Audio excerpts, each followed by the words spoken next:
I picked up this vintage dresser off the curb along with a few other pieces that I've already refinished here on the channel, and I had no idea what to do with this one, but I've finally found some inspiration, and now it's this dresser's turn for a brand new look.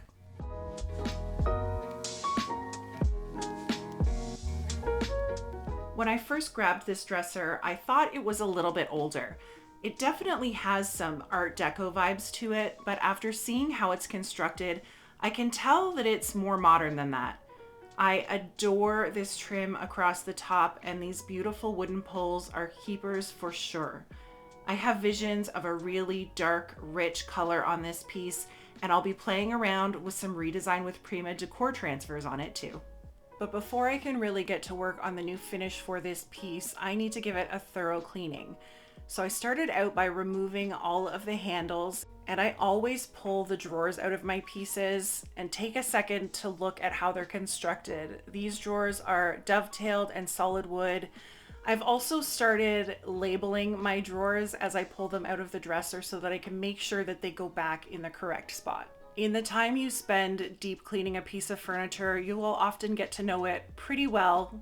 This one's got some loose drawer stops that are going to need to be repaired, but first of all, I'm going to give everything a really thorough cleaning with some Dawn dish soap and hot water. This is going to wash away any dirt, but more importantly, any oils that are left behind from furniture polish or fingerprints over the years. That oil or grease will really interfere with a new paint job, so it's important to get it cleaned up. I really didn't like this applique on the top drawer. It just didn't feel like it belonged to me. So I used my metal putty knife and a hammer just to get up under this applique and chisel it off of the drawer.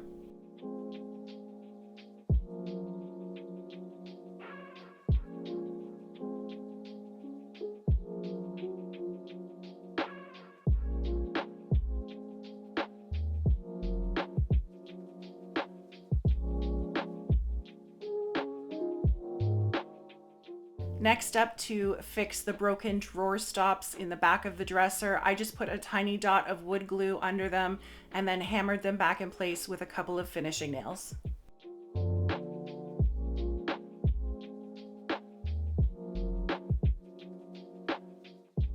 Now that everything is good and dry, it's time to start sanding.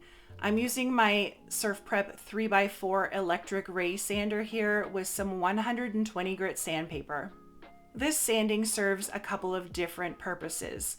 The top of this dresser is pretty beat up with some scratches, nicks, and dings, so I'm going to use my sander to buff out those areas of damage.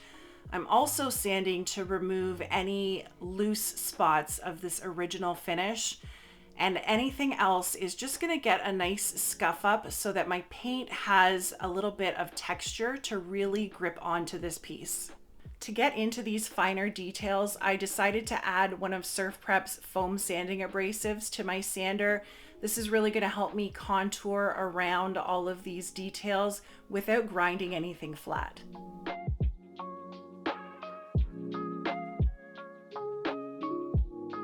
Next, I used some wood filler to fill in any damaged areas that were a little too deep to buff it with my sander, as well as fill in the little nail holes that were holding that applique on the top drawer.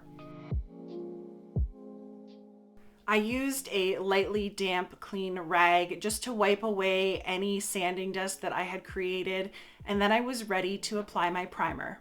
I applied my favorite Zinsser Bin shellac-based primer with a 4-inch microfiber roller, and I actually applied my first coat of primer while I was live on Instagram. So if you were looking for more furniture flipping behind the scenes and you're not already following me over on my Instagram account, come and find me. I would love to have you there.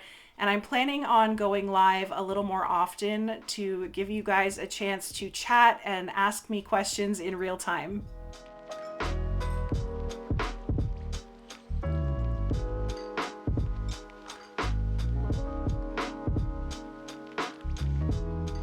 Once my primer was dry, I sanded it smooth with some 400 grit sandpaper. This is really just going to knock back any roller texture, that orange peely kind of feeling that you tend to get with a roller.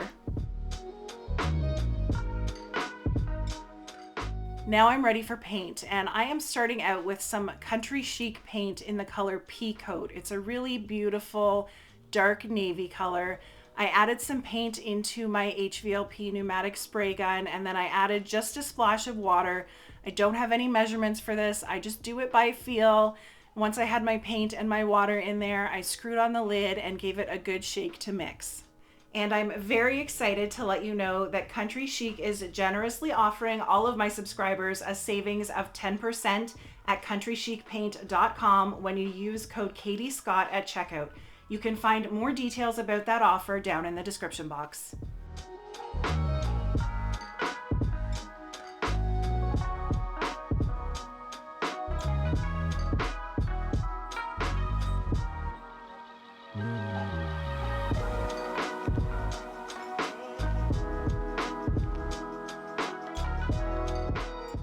Once I'd sprayed my first coat of the pea coat color, it wasn't full coverage yet, but I could tell it wasn't quite as dark as I wanted. So I went into my paint stash and grabbed some of Country Chic's Licorice, which is their darkest black color, and mixed some of that into my paint as well. I want to say it's pretty close to a 50-50 ratio of licorice and pea coat. And then I sprayed another 2 coats of that darker color over everything. And that was the right color.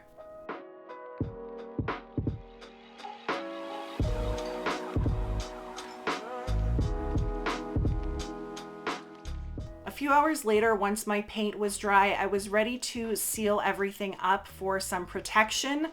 I'm using Country Chic's clear coat, and whenever I'm top coating dark colors like this, I like to add a little bit of my paint into the top coat to tint it.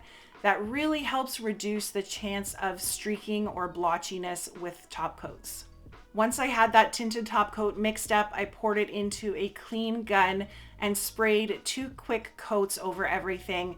And then I let it sit overnight. I need everything to seal and cure really well overnight before I move on to the next part of this transformation, which is, I think, the fun part of this transformation, the decor transfer that I'm going to be putting on the sides of this thing. The next morning, I unwrapped all of the drawers from their masking paper and brought the dresser inside my kitchen, put it back together, and I got myself ready to apply a transfer.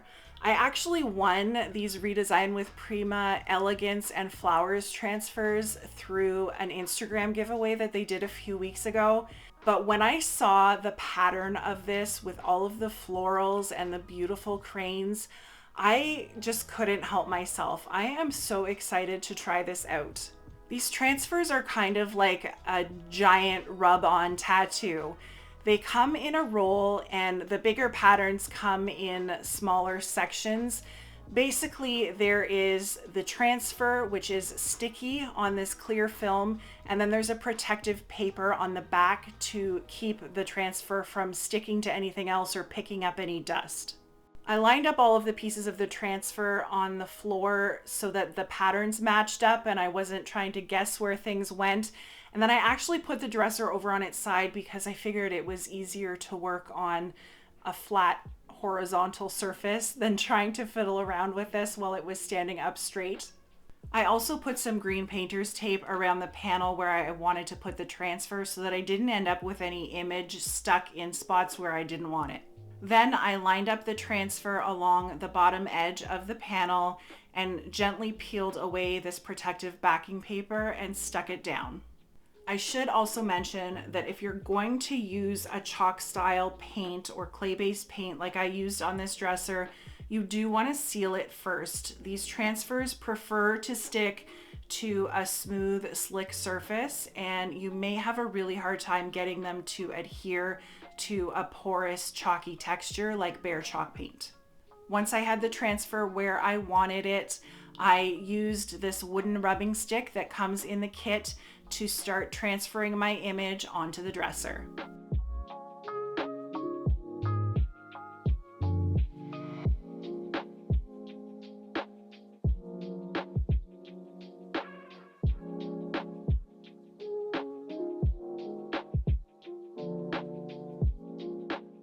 For the second piece of the transfer, I decided to actually cut it down to size so I didn't have to deal with anything hanging over the front of the dresser, which made it much easier on myself. But you can cut these transfers really easily with scissors and keep these pieces to use on other projects down the line.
Once you have your image applied, the instructions say to go back over with a soft, clean rag just to burnish everything, make sure that everything is really well stuck and that there are no air pockets under your transfer. The last step here is to seal in the transfer and protect it. So I just poured out a little bit more of that Country Chic clear coat into a dish, and I'm using Country Chic's 2.5-inch flat brush here to apply one more coat of clear coat over top of the image.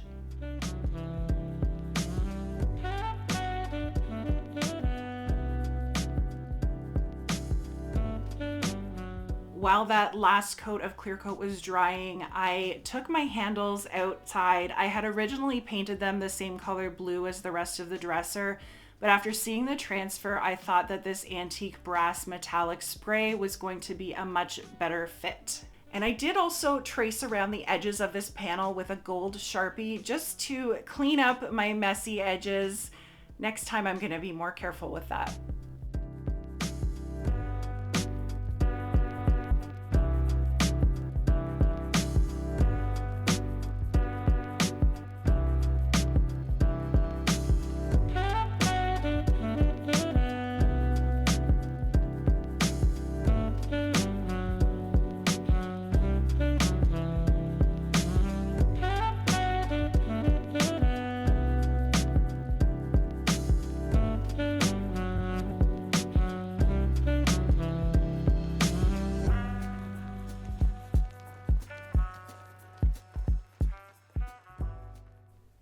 This piece is far from perfect, but I think all of those little flaws just really add to the vintage character and charm of this piece.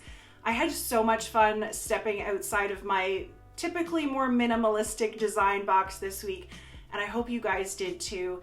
Make sure that you are subscribed before you go, and I will catch you guys next time.